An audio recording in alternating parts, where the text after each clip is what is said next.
10 signs it's love bombing, not intense love. Understand that intense love comes in typically to someone when they have such a need for love.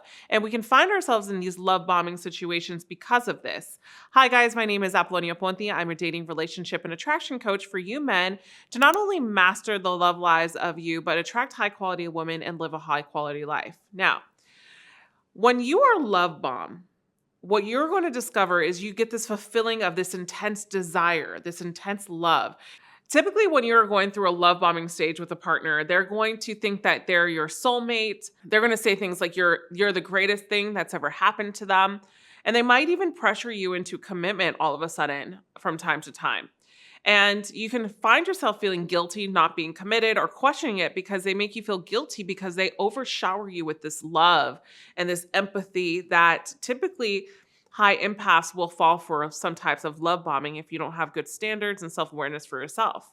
So you're going to notice when you're love bombing, you're going to experience when you're getting love bombed, you're going to experience intense clinginess from this person. So they're going to want to spend every moment with you. Maybe that they're saying all the things that you need to hear. And also too, they're saying all the right things, depending on even if it's a bad situation is going on, they're trying to give you over positivity and shower you with love.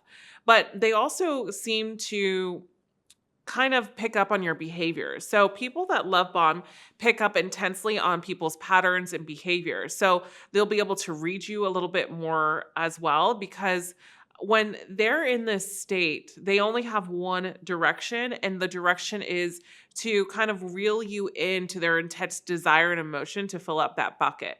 So also too, a lot of times when you're in a relationship or getting into a partnership with someone or dating someone that is love bombing you, you're going to notice that it can get into very toxic. You can get into very toxic patterns, very toxic behaviors, and this also leads into a toxic relationship.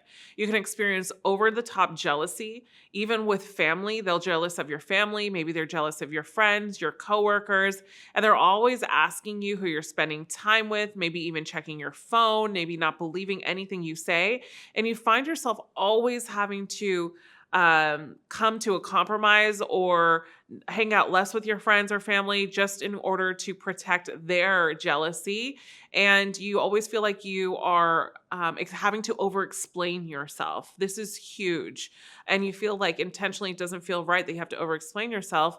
And it gets to a point that you start over explaining yourself that in your mind, you start to believe, am I really guilty? It's really a manipulation thing. And this is really difficult sometimes to navigate through. And that's why I wanted to do this video for you, because you have to also trust your intuition in these. Another sign is they'll start dumping personal details to you too soon because they want to get empathy from you. They want you to feel bad for them. And they'll start just really gaslighting you, really love bombing you. And they'll dump their personal details, but then what will happen in this is they want to feel the empathy. They want you to feel bad for them, right? And then when you get into an argument, they'll probably gaslight you from time to time because of the fact that they did show this empathy or bad or something personal about them, as if that you hold this thing over them, as if they should have never shared it with you, and how they never share this with anybody, and this just proved them wrong, and they should never share any of their stories with you, and that's why they never do it. And so they make you go down this spiral of doubting yourself and then putting you in the position that you have to prove to them that it was okay for you to share the story because you have empathy and you care. You see how it's like this ring around the rosy. It can drive you crazy, right? Also, too, you'll find that they'll give you over the top gifts. When they give you over the top gifts, you'll know your intuition just feels off. A lot of times what I've noticed with clients is they feel really embarrassed by the high intensity of the relationship that they actually hide this from family and friends.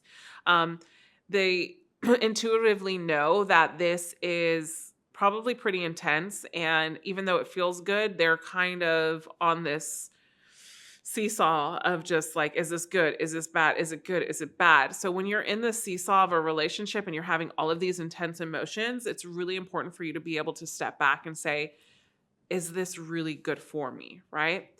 Also, when you're being loved bomb, you're going to notice that they're going to need constant validation or constant reassurance. Also, too, this comes into a little bit of narcissism, which I have a lot of videos about too, but you're constantly needing to validate them. You're constantly needing to reassure them.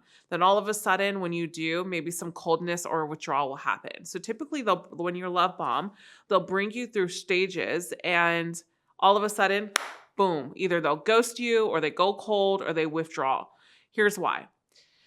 Love bombers are on a chase of a high. It's like an addiction of love, right? But they can't maintain the love bombing behavior forever. It is draining. It is not doable. The high is over. So at some point, this perfect facade of the relationship will end up diminishing, will end up boiling down, and they're nowhere to be found. Or you're like, what did I do to deserve this? And sometimes they can make it even your fault if they have some manipulative narcissistic tendencies in love bombing. Because maybe also too, what I've seen with a lot of clients is they remember when I talked about that seesaw and they felt off and they're trying to follow their intuition. They place a boundary saying, hey, listen, let's take it a little bit slow. I feel like we're going really fast. And then all of a sudden they just follow the face of the earth and they're just like, no, I don't want to be with you, blah, blah, blah. And they don't stop talking to you. And you're just like, oh my God, I think I just lost the best thing in my life. I did something wrong. Actually, no, you didn't. You stuck up for yourself and you set a boundary. If someone can't give you time and space, then that person's not the person for you in your relationship. But this can really mess with us because we come from such a high dopamine feeling that when we place a boundary from our inner truth and integrity and they're not there to reciprocate or there to be in a relationship or continue dating, it can feel like you were the one that messed it up. And so this is why it can be very manipulative and a mind game for you to be very confused about. So that's why I gave you the signals in the beginning of this video of what to be aware of. Maybe you also too, like in this, you wanted to slow things down or something in that nature has happened. So either way, they start seeing what becomes unacceptable for them. You're placing boundaries, or maybe you go all in the relationship. But truly, love bombing can't be maintained. Where I would tell you is if you're someone that has suffered from love bomb or does love bombing, understand that this comes from a deep-rooted issue of insecurity, right? On both sides, right? So are we seeking relationships to be validated internally of our happiness? And are we also looking for comfortability? Are we looking for human contact, connection? Are we wanting it? And have we dismiss this in our lives so much? Like, how have we not put ourselves out there to have a healthier relationship with ourselves so we don't do or see this? Now, here's the thing, guys.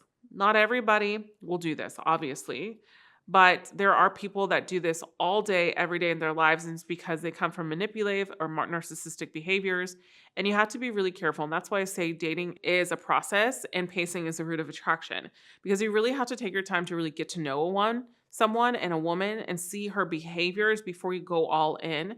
Sometimes we can dive in, be love bombed because she's beautiful and she says all the right things and does all the right things.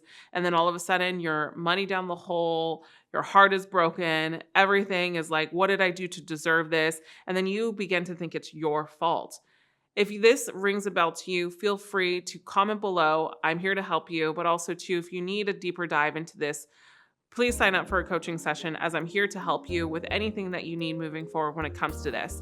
Also, I have something for free for you. It's called My 9 Signs You're in a Toxic Relationship. If this rings true to you, if you've been here before, download that free ebook. It's going to be in the link in the cards below. Also, too, if you want to watch the next video, I have a special one right over here. And as always, I'll see you in the next one. And remember, you are always loved. Bye for now.